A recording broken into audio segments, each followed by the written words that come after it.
Hi, welcome to this pre-inspection review of a Bristol Channel pilot cutter. Now what you're looking at is a modern pilot boat operating in the Bristol Channel from Milford Haven, and this is where the boat we'll be reviewing today was designed to be operated. And this is her. This is the Llanreath that operated out of Milford Haven from the mid-70s till probably the late 90s, early 2000s from what I can tell. And the job today is to work out if she's worth visiting for a purchase inspection, and that involves reviewing all available information on the internet and information I've received from the owner to work out if she'll meet my requirements as a boat. So let's start there with what I'm looking for in a boat, and then we'll move forward into working out if she's worth inspecting. Here are my high-level owner requirements, and we'll focus on just a few here. So will she be comfortable? Will she be safe and seaworthy? And adventurous and do the trips I want to do? Can I sail her single-handed? Will she be affordable? And I think the last one is my major concern, immediate use. How quickly can she be put into service? Let's take a look at the layout. So she's a sizable ship at 18 metres or about 60 feet. Length on the waterline is 17 metres or 56 feet. Beam of 5.3 metres or 17 feet. And a draft of 1.6 metres. Now I think the next one, the displacement, is really impressive at 52.4 tonnes. So you can see that this ship is of really nice dimensions in terms of operating on the ocean. And according to the ad, she's built for Atlantic conditions. And here you can see the spacing of the ribs and the bulkheads. Ribs in red, bulkheads in yellow. Here is a photo of the internal of the engine room where you can sort of see the thickness of the ribs. So she should be a very strong boat, assuming the hull is still in good condition. Moving on to the deck and pilot house layout, we can see there's a rear deck and there's a fairly large pilot house split into two sections. You've got a rear part of the pilot house with the steering up front, and then you've got the forward deck. And if we explore some of the current condition photos, you'll see that the pilot house has actually been stripped. The current owner wanted to replace the existing pilot house with an aluminium version. Now, I'm not really sure of the reason behind this. Maybe they wanted to extend it, make it bigger, I'm not really sure. Which is kind of a shame because the previous layout was okay. You can see here some photos from a sister ship, and you know, it's good woodwork. Maybe you need to do a bit of customization for your own needs, but everything was there. And if we take a look at the forward deck, so here's some photos of her in original state, and this is the current version of the forward deck. So you can see the grab rail has been removed, one or two hatches have been removed, and again, this could be for the new wheelhouse. I have not seen the plans, but she has been modified, and I think the question here is what could be done with this space.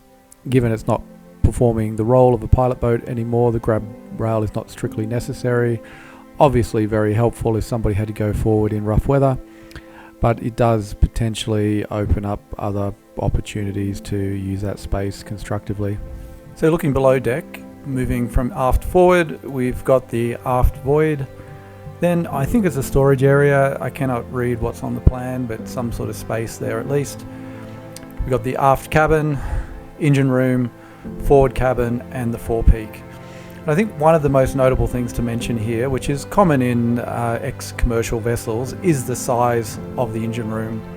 Now, this can be perceived as a good or bad thing depending on your view.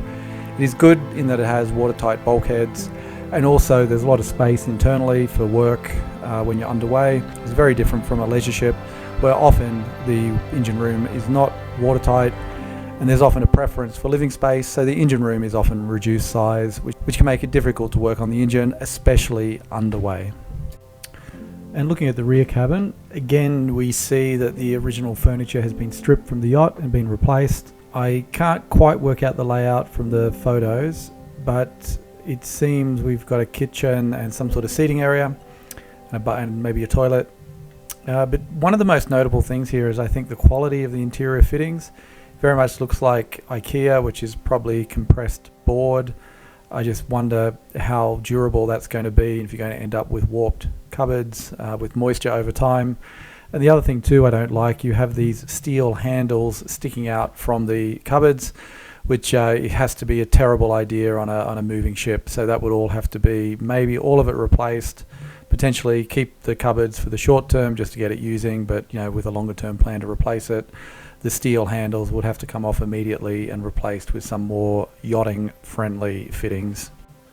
A quick look at the forward cabin, and this one's actually not too bad. So again, it's a pretty simple space, but you've got 2, maybe 4 bunks, fairly nicely done. The floor needs a bit of a clean up, but that's quite acceptable.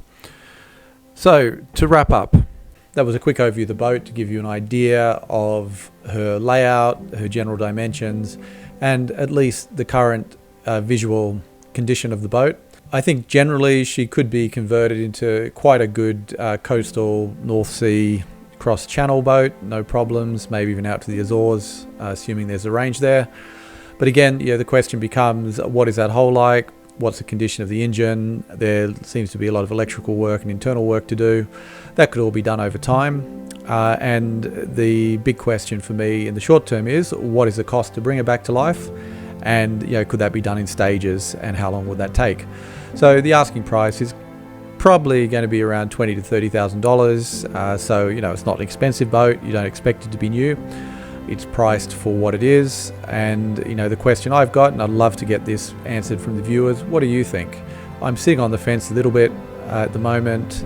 It could be just a cash black hole potentially, but at the same time, if money spent wisely and the work done intelligently, it could actually be a very good boat for my needs long term. So that's really what I'm trying to balance, to get on the water quickly and also have a boat for the long term. So let me know your thoughts in the comments. Thank you very much for watching, and we'll see you on the next one.